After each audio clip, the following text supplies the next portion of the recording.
Hello friends, आज के इस वीडियो में हम चर्चा करेंगे सुप्रीम कोर्ट के द्वारा दिए गए अंडर ट्रायल प्रिजनर्स के बारे में। जो डिसीजन सुप्रीम कोर्ट ने दिया है उनके बारे में। अंडर ट्रायल प्रिजनर्स क्या होते हैं, पहले आपको ये बता दूं। अंडर ट्रायल प्रिजनर्स उन दोषियों को कहते हैं, उन कैदियों को कहते हैं जिनके ऊपर कोई केस निर्धारित किया गया है, लेकिन अभी वो निर्णित नहीं हुआ है, अभी वो दोषी सिद्ध नहीं हुए हैं। और ये कॉग्निजेबल केसेस होते हैं जो कि बहुत ही सीरियस टाइप के केस होते हैं, जैसे मर्डर हो गया, किडनैपिंग हो गया, रेप हो गया, एक्सेट्रा। तो इनके संदर्भ में जब उनका केस चल रहा होता है, उसको उस पीरियड को ट्रायल पीरियड कहते हैं, जब तक केस निर्णित नहीं हो जाता है। उस समय में वो जेल में जो उनका समय व्यतीत होता है उसको अंडर ट्रायल प्रिजनर बोलते हैं। अंडर ट्रायल प्रिजनर्स के बारे में सीआरपीसी में ऑलरेडी एक हमारे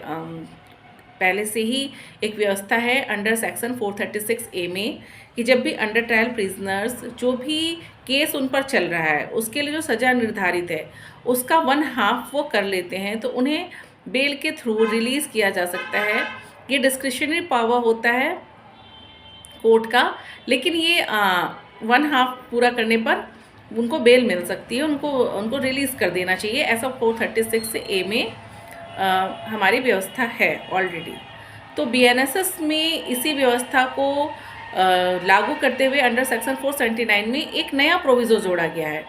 उस नए प्रोविज़ो में क्या व्यवस्था की गई है, थोड़ा सा इसको एक्सटेंड किया गया है कि जो भी व्यक्ति फर्स्ट टाइम जिसके ऊपर कोई ऑफेंस करने का चार्ज लगा है, अभी वो अंडर ट्रायल में है, उसके पहले उसके ऊपर कोई केस नहीं है, वो किसी भी चीज़ के लिए दोषी नहीं है, कोई एफआईआर नहीं है, कभी वो जेल नहीं गया है, दिस इज़ हिज और हर फर्स्ट टाइम, तो उसने अपने उस जो भी उसके ऊपर चार्ज लगा है उस केस का उसने अगर उस टाइम पीरियड का उसने अगर 1/3 पूरा कर लिया जेल के अंदर, तो उसे रिलीज़ कर दिया जाए। अंडर सेक्शन 436 से CrPC that is 1/2 of the time period of that case, that offence जो हमारा चार्ज लगता है, जो उसका पनिशमेंट है, पनिशमेंट जो है उसका 1/2 जो भी पनिशमेंट पीरियड है जेल का। और हमारा इसका क्या है प्रोविज़ो, इस पर नया क्या है 479 BNSS, that is 1/3 for the criminals who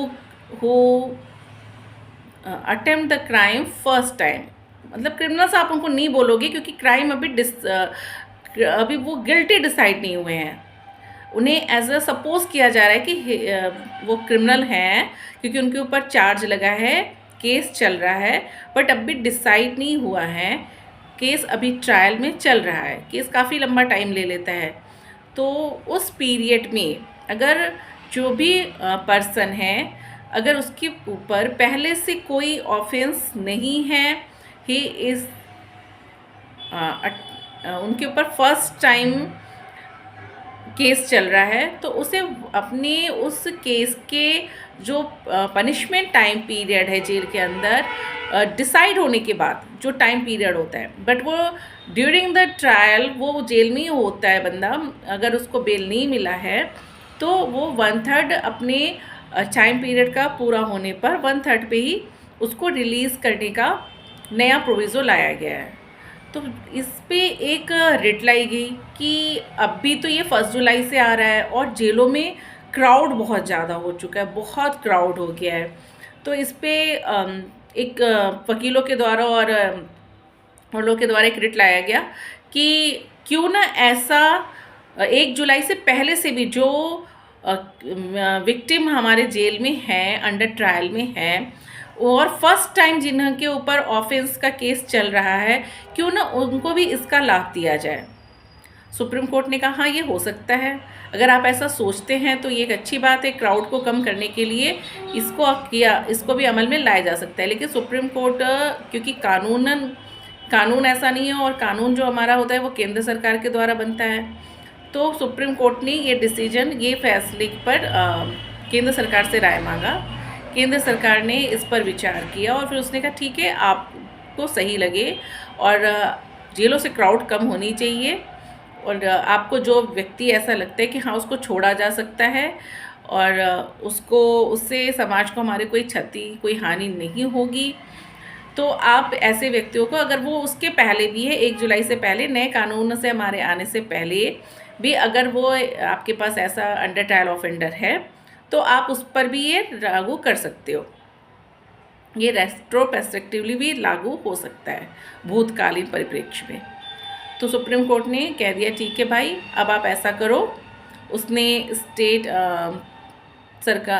को और यूनियन टेरिटरीज़ को और जितने भी ये पुलिस डिपार्टमेंट है उन सबको ये कह दिया कि आप 3 महीने में इस तरह के जितने भी अंडर ट्रायल प्रिजनर हैं फर्स्ट टाइम ऑफेंडर उनको रिलीज़ करो और उनका पूरा डाटा मेरे पास यहाँ सुप्रीम कोर्ट में भेजो और पूरा उनका डेटा होना चाहिए, आपने किसको रिलीज़ किया, कितने आपके पास हैं। तो 19 स्टेट ने तो उन सुप्रीम कोर्ट के पास भेज दिया, लेकिन अभी भी कुछ स्टेट्स हैं जहाँ से सुप्रीम कोर्ट को ऐसा नहीं रिसीव हुआ है जिन्होंने अंडर ट्रायल केसेस से रिलेटेड ऑफेंडर्स को छोड़ा हो। तो सुप्रीम कोर्ट ने अभी 22 अक्टूबर को इस पर नया संज्ञान लिया और उसने एक डेट दी है 8 नवंबर तक की कि 8 नवंबर तक आपको इन लोगों को से रिलेटेड मुझे एक्सप्लेनेशन देना है, रिलीज़ करना है, अदरवाइज़ मुझे एक्सप्लेनेशन दो, मुझे पूरा डेटा चाहिए। क्योंकि आप इस कंडीशन में, जबकि ये रूल्स आ चुके हैं, ऑर्डर आ चुका है, फिर भी अगर आप किसी को इस तरह से जेल के अंदर डिटेन रखते हो तो ये हमारी आर्टिकल 21 का वायलेशन होगा। उन व्यक्तियों के आर्टिकल 21 के अंतर्गत उनके व्यक्तियों के जो अधिकार है लाइफ और लिबर्टी को लेकर के, ये उसका वायलेशन होगा और हम इस तरह से किसी के भी लाइफ और लिबर्टी का violation under article 21 of our constitution नहीं कर सकते हैं। तो आप 8 नवंबर तक इन्हें रिलीज़ करो, अदरवाइज़ आप सारे एक्सप्लेनेशन सुप्रीम कोर्ट को दो। ये नया ऑर्डर सुप्रीम कोर्ट का आया है। थैंक यू, अभी तक के लिए इतना काफ़ी।